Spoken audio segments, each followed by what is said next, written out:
à chaque fois investiture am aussi bien dans l'opposition que au niveau du régime day am toujours coow loolu moo tax am nañu ay problèmes yoo xam ne nii gis nañ ko ci biir coalition bi waaye fi nga xam ne nii fi la ñuy gën a mettre l'accent aujourd'hui mooy ce qui s'est passé au niveau de la liste de la coalition Yewwi Askan Wi ak Wallu Sénégal au niveau du département de Dakar man mii di wax ak yéen je suis très bien placé pour vous en parler puisque j'étais là-bas la nuit du lundi li am moo di def nañu suñu ay investiture et puis avant sax may ñëw ci loolu il est important ñu préciser leen wax leen ne leen au sein de la coalition Yewwi Askan Wi bi ñu dajee waxtaan pour xool naka la ñuy def pour def suñu investiture assemblée bi dañu booloo wax ne le président Khalifa Sall nañ ko bàyyi mu def liggéey boobu même su fekkee ni amoon na quand même benn objection bu amoon ci loolu mais bi ñu toogee waxtaan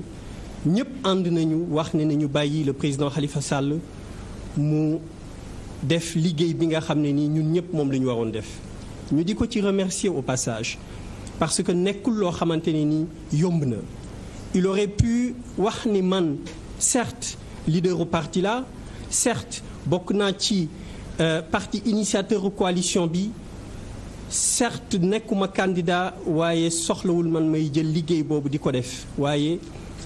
c'est un responsable la ko def te it liggéey la boo xamante ne nii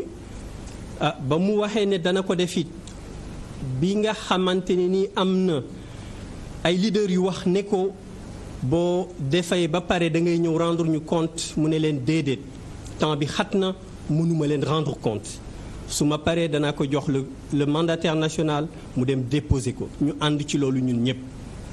te biñ moom noonu la ko defee waaye nañu xam ne it loolu mu def yombul parce que boo defee investiture da ngay def ay choix te boo defee choix dina am ñu dugg am ñu duggul te li jara fàttali moo di bokkoon na ci lu ñu wax ñu waxtaanee ko au niveau de la conférence des leaders ñu waxoon ni 3/4 des leaders yi dañ leen di ñaan ñu dem au niveau des départements donc liste nationale bi li ñu bëggoon mooy 1/4 rek mooy nekk ci liste nationale bi waaye bi ñu demee ba ci biir gisuñu leader yu bëri yoo xam ne ni nangu nañ dem ci département yi et donc à partir de là il fallait nécessairement mu am arbitrage en tenant en compte de certains critères yoo xam ne ni dañ ko waxtaanee te bokk na ci critère bi gën a jiitu mooy parti yi gën a am doole yi gën a am représentativité puisque xam ngeen bu baax ni élection yi ñu jëm on a besoin d'un électorat de masse te électorat de masse parti yi nga xam ne ni ñoo am doole ñoo koy gën a porter donc loolu moo taxoon critère boobu ñu jiital ko te le président Khalifa Sall ci loolu la sukkandiku def listam waaye bi mu ko defee it comme ni ma ko waxee sànq am na ñu kontaan am na ñu kontaanul waaye li ci gën a am solo moo di su fekkee da nga nekk ci benn coalition wala organisation boo mën di nekk su fekkee ne am na lu la ca neexul li nga war a def mooy nga toog ak ña nga ko seqal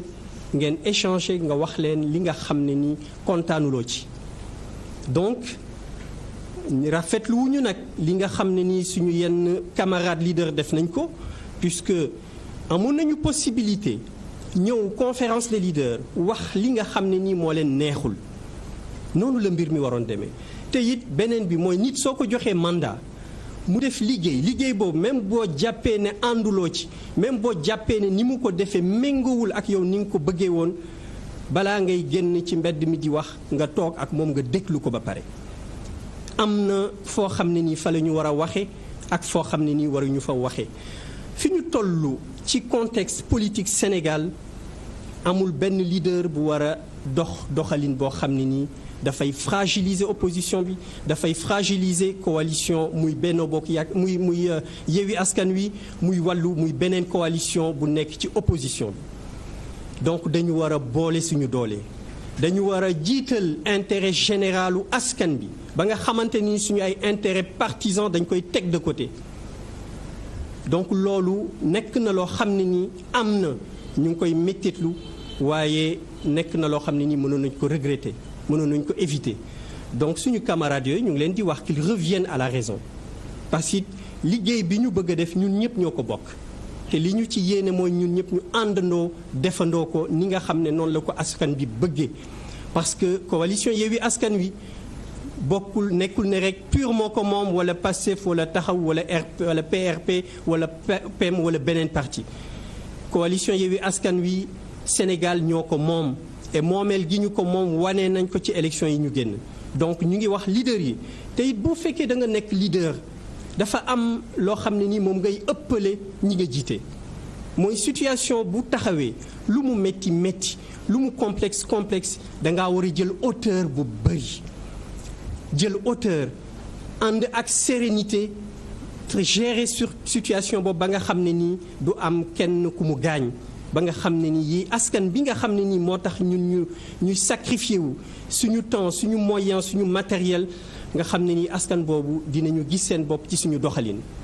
loolu nekk na lu ñu bëggoon leeral ñu ngi leen di wax ne leen liggéey bi ñun ñëpp ñoo ko bokk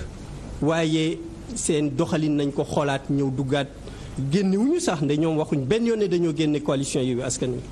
waaye dañ leen di wax qu'ils reviennent à la raison. ñu ngi échange ak ñoom Yewwi Askan Wi amul benn problème contrairement ak li ñuy wax ci presse bi que c'est mi ngi bëgg a tas Yewwi Askan Wi amul kenn ku ko mën a tas kooku na ko Sénégalais yëpp xam kenn mënul tas la coalition Yewwi Askan Wi. loolu bu ñu ko waxee ba pare dañuy ñëw ci li nga xam ne ni xew na au niveau de la direction générale des élections. Le mandataire national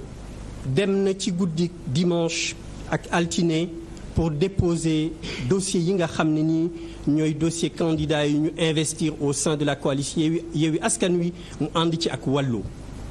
bi ñu demee def nañu seen liggéey am na ñu leen jàppale mu bokk ci parti waa PUR waa PASTEF waa Taxawu ñu ñëw jàppale mandataire national bi ci liggéey boobu waaw bi nga xamante ne nii def nañu liggéey boobu ba ak temps bi mu jël yëpp la nuit du lundi effectivement man ci laa dem au niveau de la direction générale des élections fekk liggéey bi avancé na li desoon bariwul mu desoon quelques départements yu ñu waroon déposer et bi ci gënoon ràññeeku mooy bu Dakar département de Dakar mu am ay échanges yu am xam naa ne le président Ousmane Sonko dana ci ñëw même su fekkee ne échange yi am na benn lenteur boo xam ne nii mënoon nañ ko éviter am na bi mu amee man maa ngi taxaw le mandataire national mi ngi taxaw yeneen collègues yoon ñu ngi taxaw ñu jox instruction wax ni nañu remplacer Pala Mbengue na ko Pala Samb autant pour moi na ko Ngoné Mbengue remplacé et wàllu ñu dugal Joseph Sarr ak son suppléant donc tout problème warul woon mën a am waaye mandataire national bi ci confiance bi mu am puisque ñu xam ne c'est un travail d'équipe ci coalition la ñu nekk donc liggéey bi du kenn moo koy def ñun ñëpp ñoo ko bokk et ci bokk bi ñu ko bokk la délégué lenn ci li mu waroon def kenn ci ñi nga xamante ni ñoo bokkoon ci équipe bi kooku it contrairement ak li nit ñi di wax nekkul ni dafa bëggoon lor coalition bi nekkul ni dafa bëggoon xeex kenn wala dafa bëggoon xeex ñenn ba mu demee ca saal ba li nga xamante ne ni am na fa moo di ci njort bu rafet la ko waa direction police yi nekk foofu bokk ci direction générale des élections wax ko ne ko lan ngeen di sonn parce que yéen a ngi échanger boobu ba léegi ci ki ngeen di dugal ko ngeen di dugal boo leen compter ba 6 à partir de sixième personne bi mën ngeen bañ a respecter parité donc moom en voulant bien faire mu nangu loolu li ñu ko waxoon mu génnee par la Samb génnewu ko donc ñu jàpp ni li am ba am mooy nekk na loo xam ne nii waroon nañ ko mën a éviter lépp li am ci mbir bi c'est quelque chose qu'on aurait pu éviter qui était vraiment évitable mais malheureusement am na et puis ñu ngi regretter bu baax échange yi nga xam ne ni am nañ ko par presse interposée loolu rafetul jaaduwul ku ci nekk bëgg nga jàpp nga ne li nga def da nga bëgg a laver sa honneur waaye nañu fàttaliku ni li gën a am solo mooy askan bi fi ñu toll ci Sénégal coono bi nga xam ne ni askan bi mi ngi nekk di ko endurer ndax régime bi fi nekk depuis 2012 bépp leaderu opposition bi dafa war a xoolaat doxalinam dafa war a xoolaat ni muy waxe parce que li gën a am solo mooy ñu taxawal askan wi liggéey def ba nga xamante ne ni askan bi dina ci gis boppam. donc bi loolu yëpp amee démb ci suba ñu dem waxtaan nañ ndax booba léegi ku yaakaar ni échange amul ci coalition Yewwi Askan Wi da ngay nax sa bopp pour wax leen rek ne leen dara amul ci coalition Yewwi Askan Wi jàmm moo fa am te doole ba mu amoon mi ngi continuer di ko am cohésion ba mu amoon mi ngi continuer di ko am loolu moo am. ba ñu ci waxtaanee ñu ak suñu ay avocats ñu ne nañu def recours au niveau du conseil constitutionnel ba si yàgg ñu ne balaa ñuy def recours bi nañu bind courrier pour dénoncer déjà li nga xam ne ni moo am ci parrainage u Benno Bokk Yaakaar.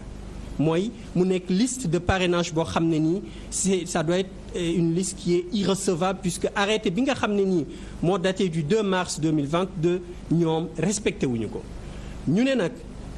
xëy na am na lu am ci suñu coalition ci liste départementale bi waaye bu ñu fàtte li nga xam ne nii moo am ci parrainage u Benno Bokk Yaakaar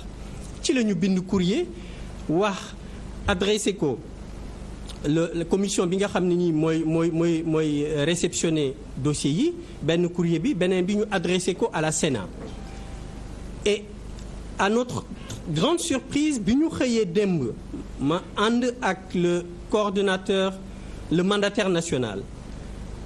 moom moo am droit dugg UC bi ñu àndal sax dañu bañ ne du dugg te ku xam ne UC c'est un officier ministériel boo xam ne nii ci cadre liggéeyam amul benn béréb bu ñu ko war a mën a aaye waaye malgré ça l'administration centrale la direction générale des élections bañ nañu ne huissier bi du dugg ci locaux yi loolu nekk benn forfaiture boo xam ne nii kenn mënu ko comprendre bi loolu weesoo mandataire national bi dugg pour jox leen en main propre contre des charges au commissaire monsieur Sarr moom ci boppam mu bañ ne du jël courrier yooyu bañ ne du jël dossier rectificatif bi nga xam ne nii moom la ñu doon yóbbu puisque comme ni ngeen ko xamee Ousmane dina ci ñëwaat sànq amul benn loi buy interdire ne bu amee benn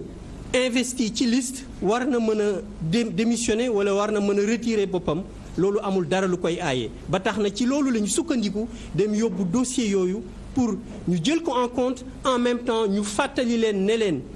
boo leen di jàngat dossier coalition Benno Bokk Yaakaar bàyyi leen xel ni ñoom dañoo violer arrêté bi nga xam ne ni ministre de l'intérieur moom moo ko signé bi ñu demee commissaire bi dafa bañ ne du jël courrier yooyu loolu nekk loo xam ne ni lu yéeme la parce que xamuñu depuis quand l'administration choisit les courriers qu'elle réceptionne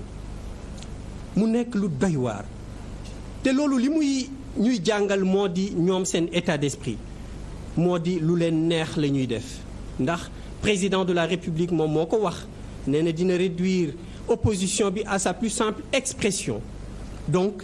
ñi mu jiite ñi mu àndal ci boobu yooyu jéego la ñu nekk donc ñoom bañ nañu huissier bi dugg def liggéeyam administration bi bañ ne du jël courrier yu ñu ko jox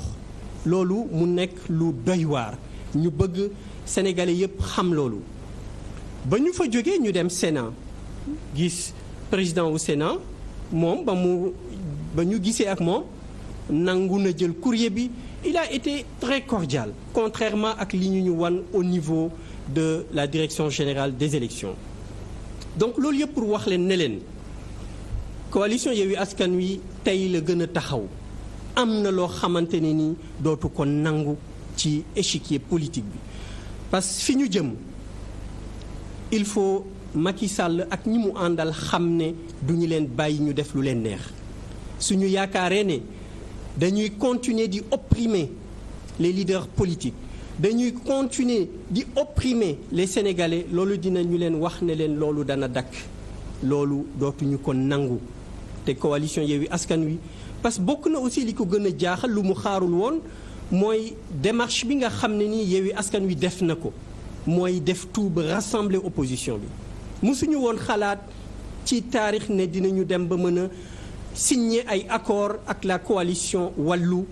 pour mën a liggéey ak ñoom lu jëm ci élection législative loolu dañu ko def parce que xam nañu enjeu yi xam nañu coono bi sénégalais yi di endurer politiciens yi lu ñu leen di reprocher lu ñu leen doon reprocher moo di nanguñu woon nekk benn te loolu coalition Yewwi Askan Wi wax na askan wi ne leen loolu mën na ne et mën gi mu mën a nekk loolu moo tax ñu def accord boobu ak coalition Wallu pour jàmmarloo ak Macky Sall wan ko ni ko bu yaakaaree ne moo am doole ñun ñoo ko ëpp doole danañ ko gagner en majorité au niveau de l'Assemblée nationale loolu nag moo tax mënatul am jàmm muy def li muy def wax bi duma ko guddal le président Ousmane Sonko dina ñëw ci li nga xamante ne nii ci la ñu jëm dina ñëwaat effectivement ci li nga xam ne nii moo nekk d'actualité pour bañ a guddal kàddu bi loolu laa amoon ci lu may introduire dama koy bàyyi ak kàddu bi mu gën a xóotal waxtaan bi asalaamaaleykum wa rahmatullah.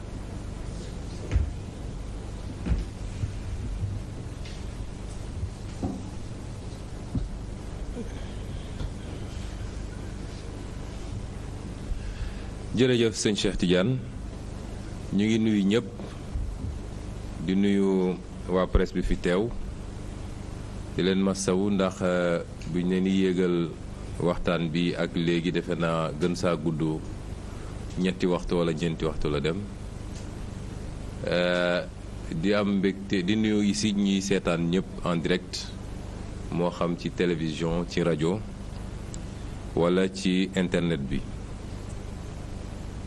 di am mbégte nekk fi tey ak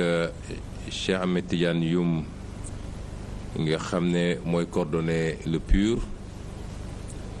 di wax ci suñu tur nag ci suñu tur ndax ñoo jël suñu responsabilité pour ñëw jàkkaarloog askan wi waxtaan ak ñoom kenn yebaluñu fi xam ngeen bi mbir mi commencé ba léegi defe naa déggu leen ñu si ndax dañu nekkoon ci yeneen waaye dañu jàpp ni wax ju ne dañ koy wax ci jamonoom ndax Sénégal actualité day am rekk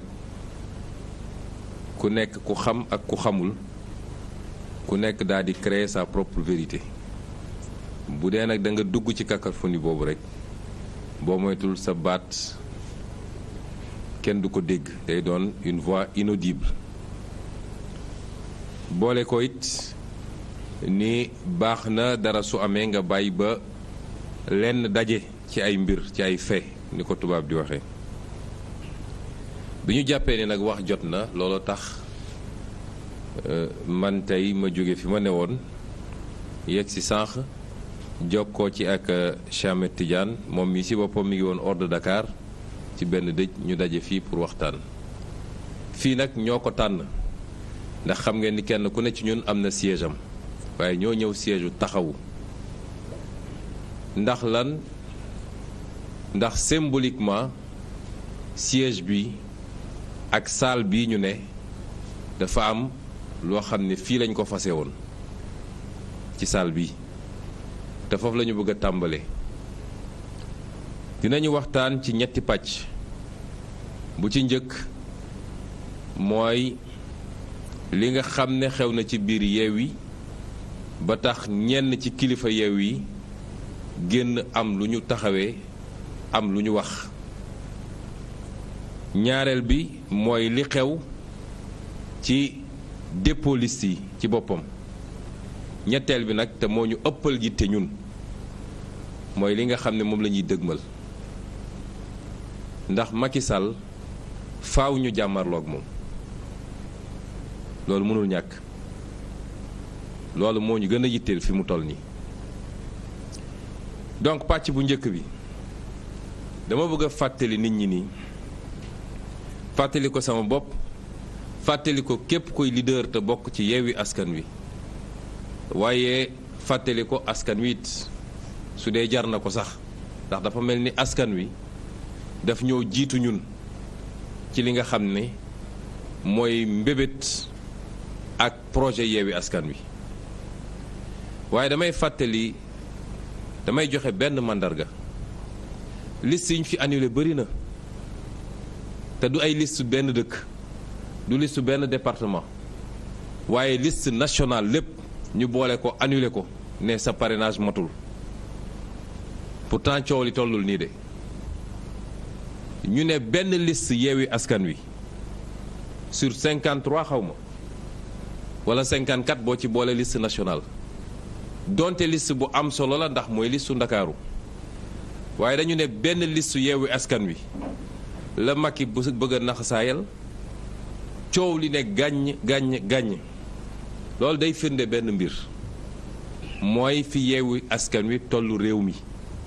yaakaar bi askan wi am ci Yewwi Askan Wi yaakaar googu nag ku woote boppam leader te nekk ci Yewwi Askan Wi waroo ko fàtte parce que dafa mel ni bu boobaa xamoo lan moo ñu tax a jóg dama koy wax ci sama bopp wax ko ci képp kuy leader Yewwi Askan Wi ndax yenn Yewwi Askan Wi dafa am fu mu jaar ba judd ba taxaw ba nekk fii kon képp kuy leader ci Yewwi Askan Wi ak lu la mën a naqari dafa am fu muy toll su dee fàtte nga askan wi xamoo lan moo la andi woon ci Yewwi Askan Wi parce que wax naa ko ñaata liste lañ fi annulé ñoo xam ne dañ leen ne du ngeen participer du tout ci élection bi ñun dañu ne ci benn département ngeen dul participer waaye semaine a ngi nii réew mi dafa taxaw ngir loolu gëm naa ni bu doon Benno Bokk Yaakaar la coow li du toll nii kon loolu firnde la ñun askan wi dese lu ñu dara te am na lu muy xaar ci ñun mooy ñu mën a fàtte suñu bopp tuuti waaye man la rek man la nañ ma fal su dul man réew mi defe naa boykat bi loolu la waxoon loolu dafa rafetul nañu waxante dëgg su ma defee précision boobu nag dinaa wax ni salle bii la ñu daje gën saa gudd def naa war na def 15 jours ci gannaaw ñu réunion ñu ne léegi dañu war a tabb bi ñu waxtaanee Cheikh Tidiane wax fàttali na ko léegi dañu ne woon nañu fexe ba 70% des leaders nañu dem ci département yi parce que élection bi ci département yi la du ci liste nationale li gën a yomb ci élection législative mooy nga ne maa ngi làqatu ci liste nationale te dañ ma fexe ba def ma place bu may nekkee député waaye élection bi ci liste nationale ci liste départementale yi lañ koy gagné bañ na ba moom bi ñu demee ba coow am ci naka la ñuy def ba joxe 7 députés yi ñu war a mottali bi coow li amee dafa dem jël ay député ci liste nationale yóbbu ko ci liste départementale parce que foofu la enjeu bi te mu leer ni moom li mu am ci ay kàngam lay tabb ci liste ci département yi ba pare sàq xaalisu réew mi ay milliards jox leen dem leen ngeen gagné ci kon ñun bu dee ay leader la ñu am ay leader kii ne man maa ngi dëkk département sàngam kii ne maa ngi dëkk département sàngam même soo gañewul sax mais leader bu nekk war na am sañ-sañu peesewu moo gën nekk rek ci liste nationale tey ak nu munti demee jàpp nañ ni leader bi peesewu ci département am li mu mun a am foofu amaana koo xam ne amul carrière leader mënu ko fa am ñu ne kon nañu am tey ci élection locale yi passé am na leader yu jël seen challenge dem seen département gagné ko dem seen commune gagné ko ñu ne kon na am ay leader yu dem ci liste nationale liste départementale biñ ñëwee fii ci salle bi leader yépp ne liste nationale laa bëgg a ne ba mu des ñett wala ñeent defe naa jante la ak Abdou Karim Fall Babacar Diop defe naa ak est-ce que du maître Moussa Diop wóoruma en tout cas amoon na ñeent nu mu tuuti yu ne moom ñoom dinañ dem seen département ñeneen ñëpp ne liste nationale ci loo xam ne 30 leaders la pour 53 postes ci liste nationale bi bu dee 25 góor lañu boo dugalee parité ñoom rek ma léegi 50 dem na te ñëpp xam nañu liste nationale nag kenn mënu fa am 50 du Benno du Yewwi du kenn ku mën a am 50 ci liste nationale à moins que nga gagné à 90%. gisuma ku mën a am loolu ñu wër gisuñu solution mu am ku def proposition su ma juumul doyen Habib Sy la ne lii mun nañ fi fanaan du ñu am solution te ñetti fan moo ñu dese pour dépôt liste yi maa ngi proposé comme Khalifa Ababacar Sall du candidat te mooy président conférence des leaders nañ ko bàyyi mu dem daa di def les investitures te ñu wóolu ko mu am MRDS bokkum ne man d'accord naa partiellement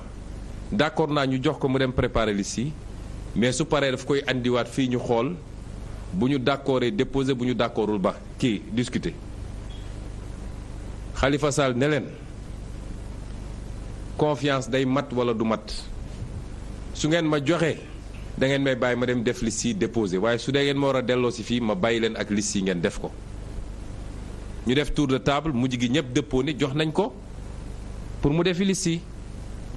réserve bi ñu lever ko mu ne la nag su ma koy def dinaa consulter ñenn ci leader yi loolu moo fi amoon fii kon nit buñ ko waxee loolu mu dem defar liste déposé liste ba génn méngoowul ak yaakaaru kenn ku ne parce que nag ala kulli xaal mënoo fi woon fexe ba def liste bu kontaanloo ñëpp mënul ne te loolu ñëpp xaaral ba investiture yi génn ci ñeneen xam nga ñëpp a ngi nëbb seen investiture man de fi ma toog nii gisaguma suñuy liste départementale defe naa Cheikh Tidiane gisagu ko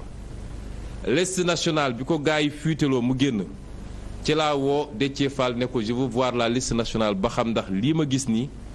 ak li ñu jàllale ci biti benn bi la gisaguma liste départementale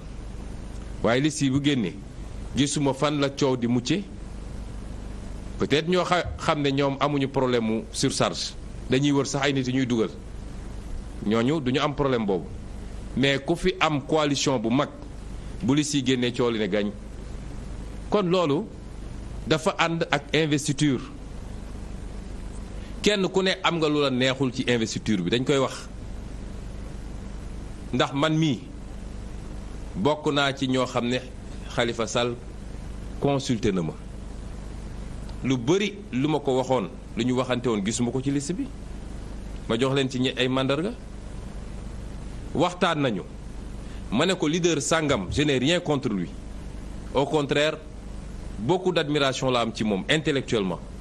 waaye warul nekk ci liste bi ndax bi ñu demee élection locale dafa ne d'accordul ak ñun parce que investiruñu ko mu génn daal di ngeem bu dem ci beneen liste kon li Yewwi am tey du ñaqam mënul dellu suñu dugal ko ci liste bi bàyyi ñi fi newoon di rey seen bopp ñu sànni leen fële ci àll ba kon warul nekk sax ci liste bi ensuite ñi fi nekkoon di sonn parce que tamit dañuy waxante dëgg Cheikh Tidiane wax na ko léegi gis nga investiture lu jafe la parce que bëgg nañ ko dégg bëgguñu ko dégg coalition bu ne dafa am parti yoo xam ne yàlla moo dogal ni ñooñu ñoo ëpp doole bu mobiliser jotee ñoom ñoo mën a mobiliser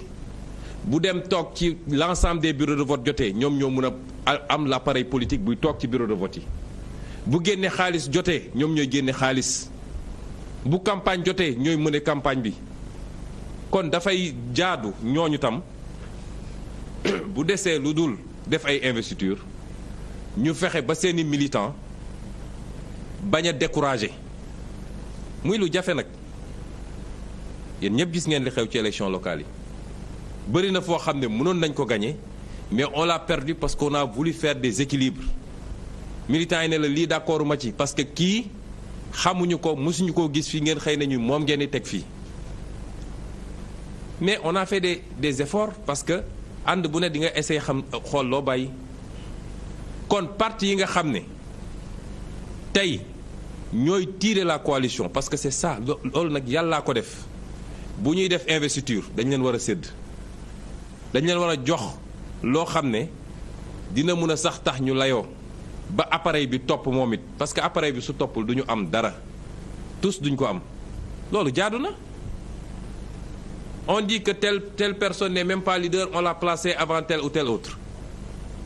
Mais c'est benn appareil la bokk boo xam ne rôle bi muy joué ci biir mbir mi c'est un rôle central pour ñu mun a am résultat bi ñu bëgg. te malgré tout du ñu am lu ñu bëgg mukk parce que kenn ku ne ci ñun say parti ngi bëgg a tas parce que les militants à la base aussi ñoom jàpp nañ ni voilà ñun suñu parti ni mu toll et cetera et cetera te loolu it.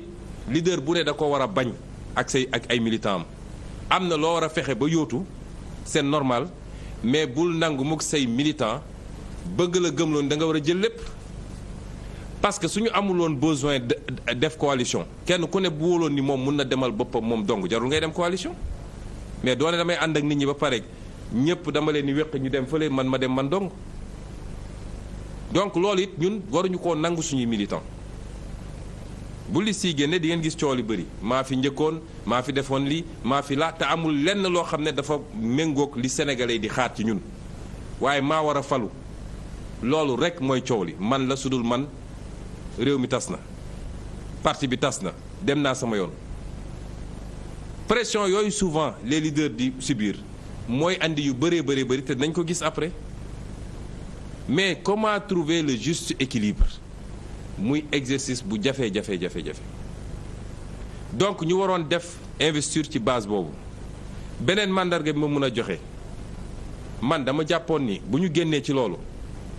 nañu xool ay leaders yoo xam ne parce que gis nga mbooloo mooy doole ku vivre lu ñu vivre mois de mars février mars bi année 2021 Sénégal yëpp bu ñu jóguloon taxaw lan la honorable Aïda Mbodj joué ci affaire bi lan la Mamba Guirassy joué ci affaire bi lan la Cheikh Bamba Dièye joué ci affaire bi lan la Dame Mbodj joué ci affaire bi pendant ce temps amoon na ay leaders de mon parti yoo xam ne ñemetuñu woon sax jël seen téléphone nee nañ ils étaient sur écoute dem wut fu ñu gas suulu kon dafa am loo xam ne dañ ciy toll da nga soxla doole ñëpp pour jëlee fi li fi ne loolu indi coalition et il faut trouver le dosage qu'il faut le dosage parfait n'existe pas te du mus a exister mais su dee def nañu loolu man jàpp naa ni am na ñoo xam ne peut-être yoruñu appareil yu rëy a rëy yoruñu parti yu rëy a rëy mais man gënuma leen sonn ci coalition bi bu ñu dooree ba léegi ñu ngi fii ci premier rang yi fu ñu mus a fanaan àll ñu nga fa fu ñu mus a et cetera ces gens-là mérité ñu xool nu ñuy def ba ñu figurer en bonne place ça n'a pas été le cas pour certains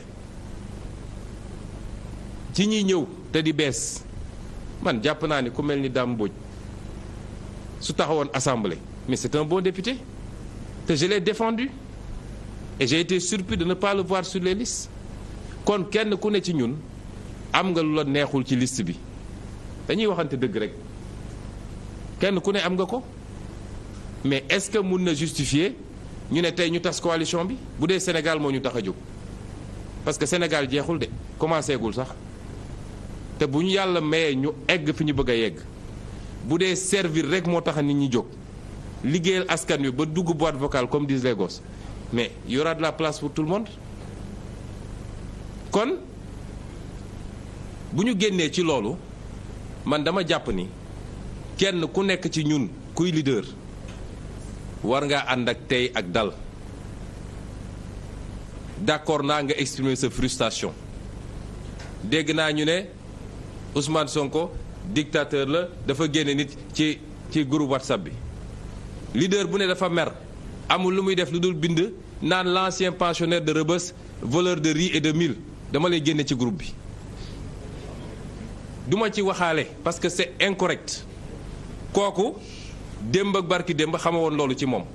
bu la defoon deuxième place nga ne wu waa ji mooy waaja def la foofu nga dugal di saaga ma génne ko ci groupe bi te ku fi saagawaat ma génne ko ci groupe bi amul luñ ciy xaar donc groupe bi c'est un groupe ouvert débat yaa ngi ci yum gis na ku nekk ngi wax loo xalaat avec des mots yenn saay sax truc mais ay xaste ak ay saaga xaju fa groupe bi man maa ko créé ku ci wax lu dul noonu dama ko ciy génne et je l'assume. Alors donc ñu bëgg a wax tous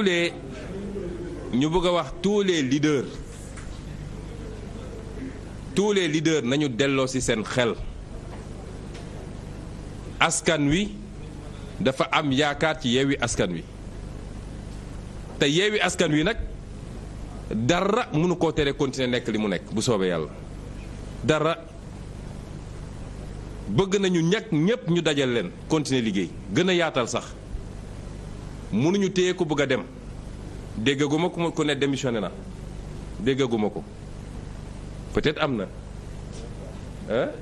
déggaguma ko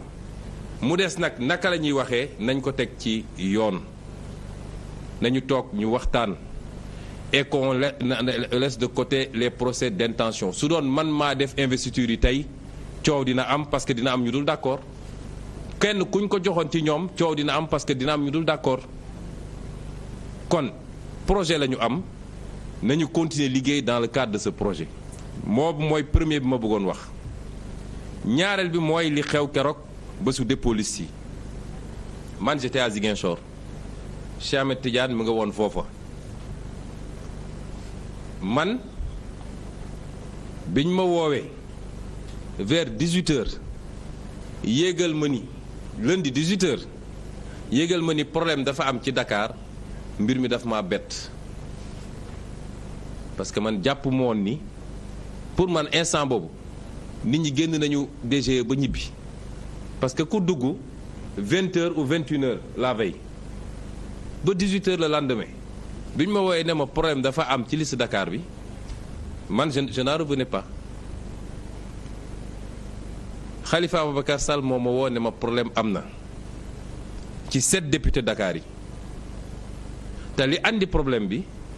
mooy ñun dañoo defoon préparer investiture ba pare bu ñu demee ba war a yeggali dimanche xam ngeen ni dimanche la woon date dépôt bi dimanche vers midi la ñu trouvé un accord gars yi ñëw signé fii au premier ak waa wàllu ñu war a reprendre l'ensemble des départements loolu du liggéey bu ndaw Ndakaaru lu ñu ci déggoo woon mooy juróom-ñaari député la ñun dinañ ci am juróom-benn wàllu Sénégal am ci benn bi ñu demee def le travail ci wàllu département bi ñoom nee nañ dañoo jàppoon ni wàllu benn lañ ko waroon jox boo xam ne jigéen la wàllu ne déedéet comme benn rek ngeen ma jox góor la war a doon loolu moo andi woon blocage bi bi ñu ma woowee wax ma ko man li ma leen njëkk a wax mooy jox leen wàllu góor daal di dugal benn jigéen rocc benn góor ñu avancé parce que wax dëgg yàlla su ñu demee ba ne liste Dakar am na problème ñu naan benn góor ak benn jigéen bu ñu waroon def nii moo ko andi du ñu xam lu ñuy wax askan bi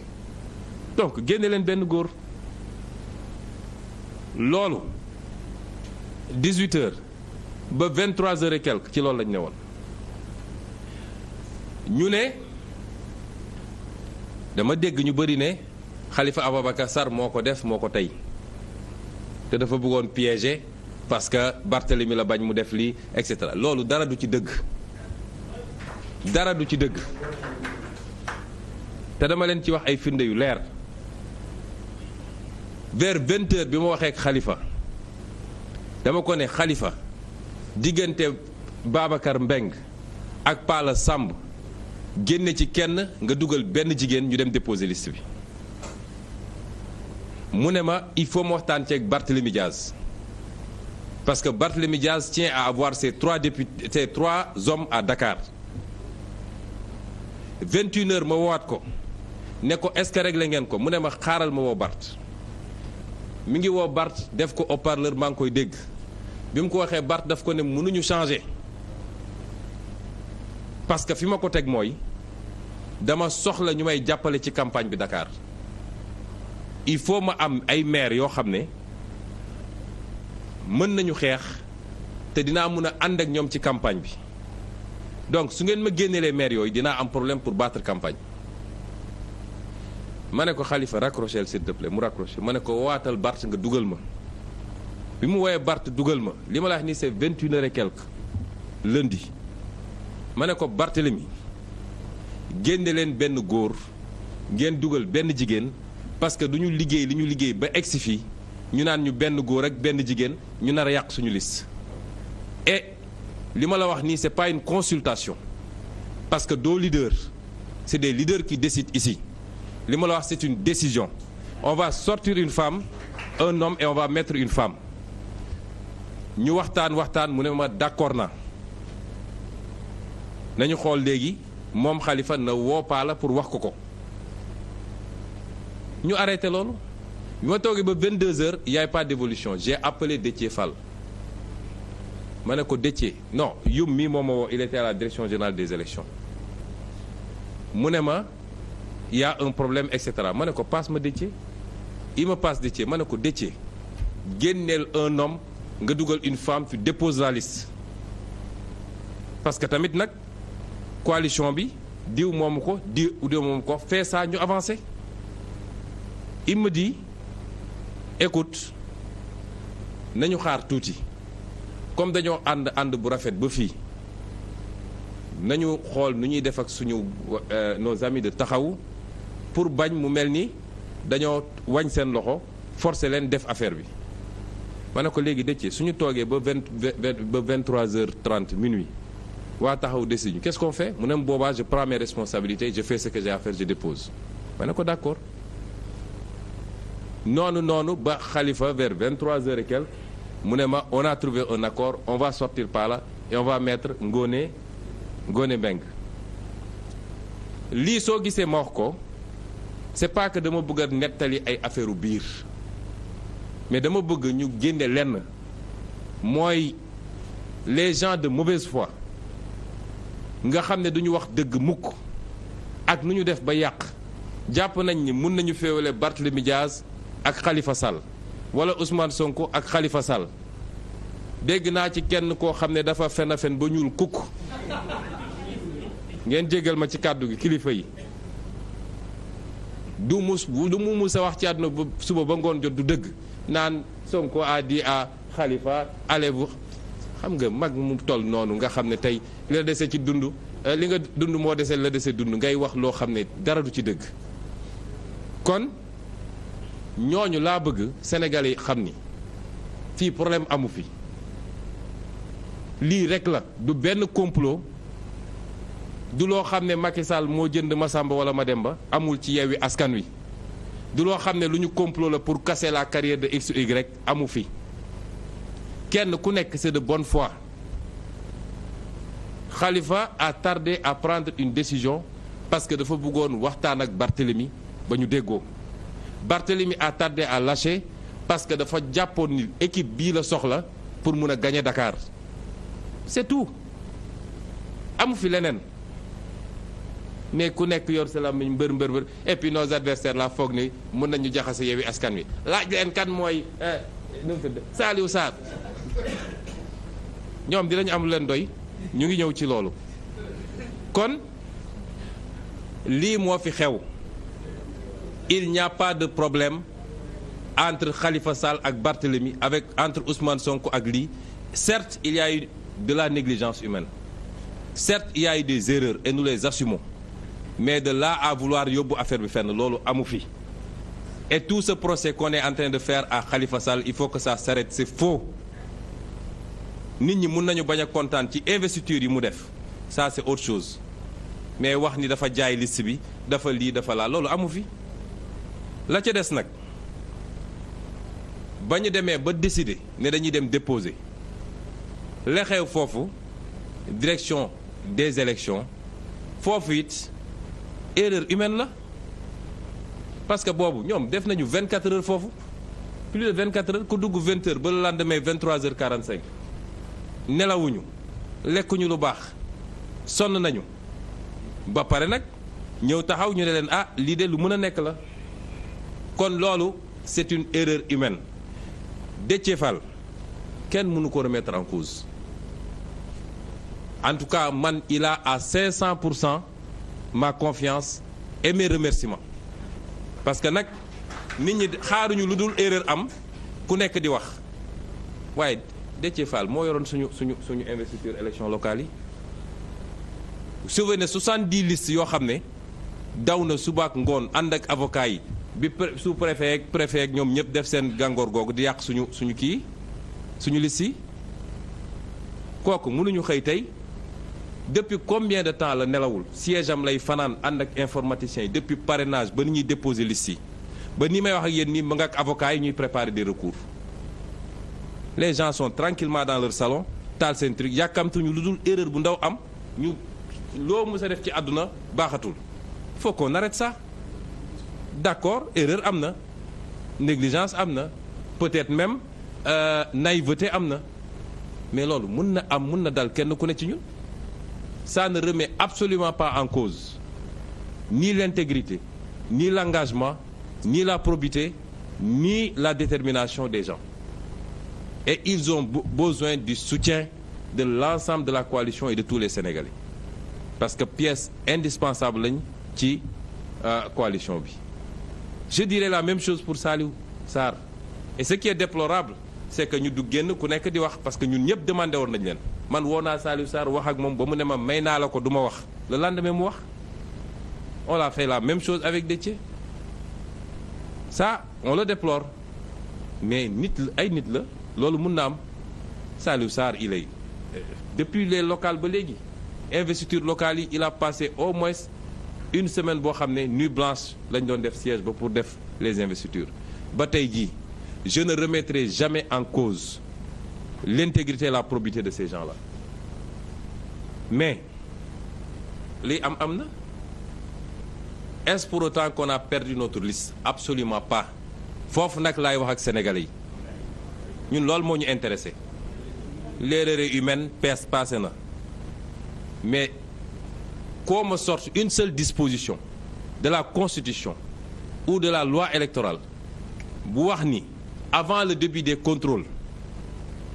du contrôle juridique que kenn mënul ñëw rectifier une liste y en a pas amoon na ci loi yu njëkk ya ñu dindi ko depuis 2001 amul 2021 du moins donc amul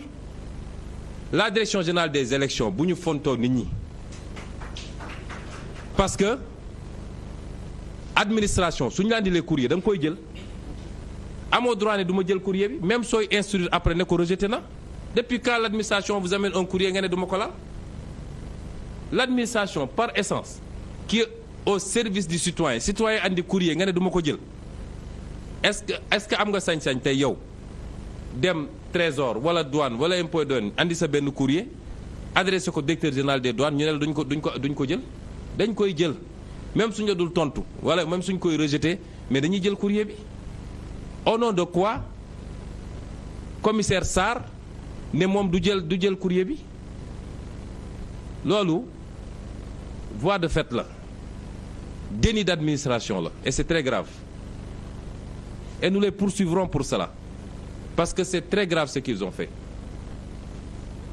dem nañu Sénat ñu jël c'est bien le président du Sénat était très gentil mais il n'a qu'à dégager parce que amatul mandat il n'a rien à faire là-bas 2001 ba léegi xam nga 2000 kañ nga toog fii rek kii kooku da leen di sourire nii rek mais lu ko Macky wax mu def ko il n'a qu'à dégager donc loolu moo fi am li ci des suñu liste bi bu Dakar c'est une liste qui est recevable et qui devait être reçue c'est ça la vérité administration nag problème la ci Sénégal bu dul préfet di ministre bu dul ministre di DG mais loolu il faut que ça s'arrête mënul continuer noonu notre liste est recevable et elle sera reçue mais li gën a garaaw cette même DGE a admis et a reçu et a validé les parrainages de Benno Bokk Yaakaar lan la yoon wax yoon nee na warul dépasser temps bu dépasser benn c'est-à-dire du ma ne benn nit sax bu parrainé waaye benn tànk sax bu débordé dàq nañu liste boobu loolu la yoon wax conseil constitutionnel feddali ko ci li ñuy wax jurisprudence Gakou tey ñu ne dañuy jël parrainage Benno Bokk Yaakaar te Benno Bokk Yaakaar dafa déposer lu ëpp loolu waaye ñii ñun lan moo tax ñu war ñoo yeb nag ñun daal ñooy encaisser lu leen neex ñu teg ñu mais ñële lu leen neex ñu def ils acceptent de recevoir ça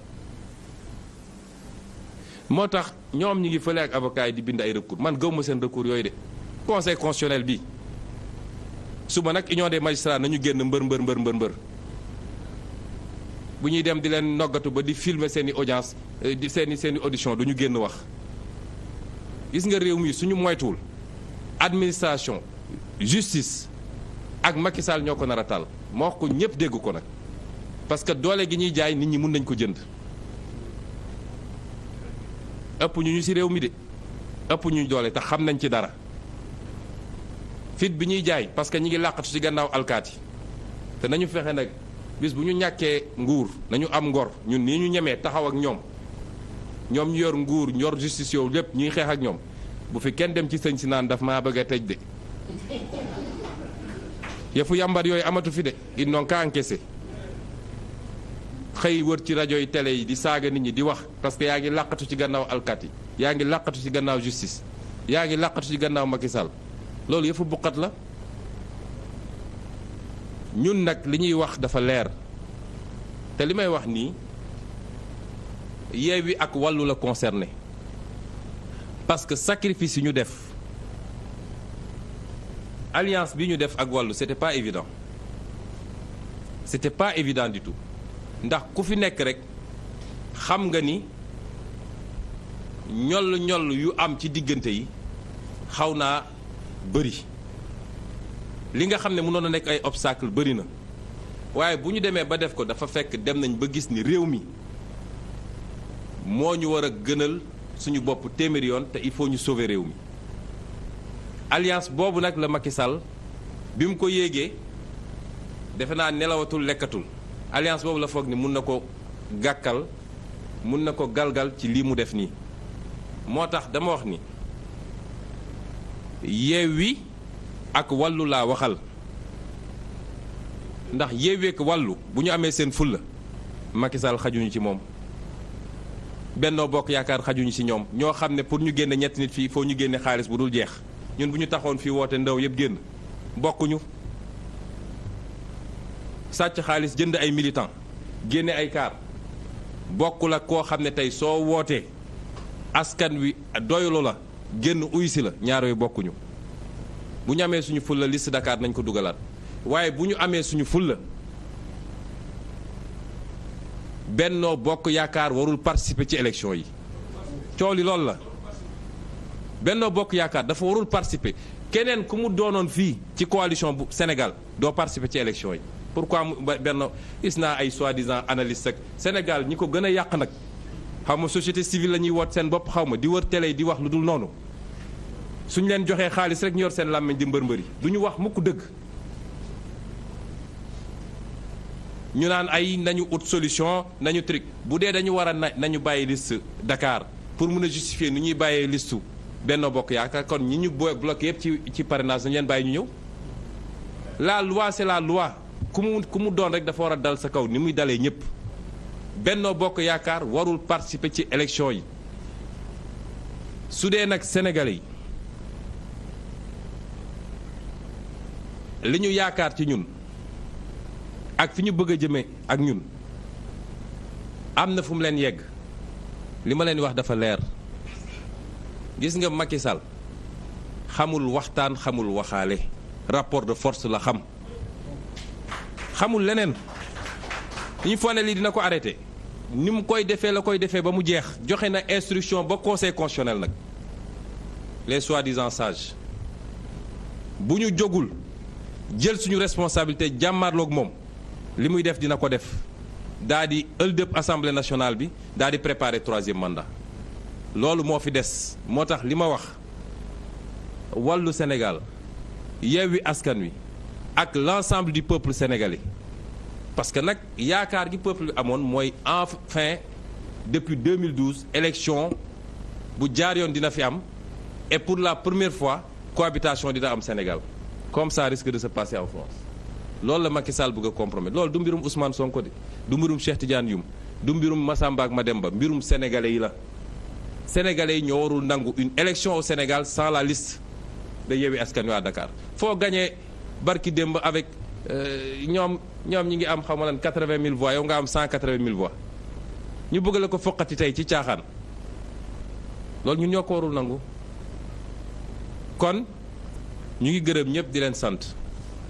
di daanele ci apporter mon soutien au footballeur Idrissa Gana Gueye parce que gis nga tubaab yi dañoo foog ni ñun ab mbalit lañu saa suñu jógee ne nos valeurs ñoom rek am valeur ñun amuñu valeur de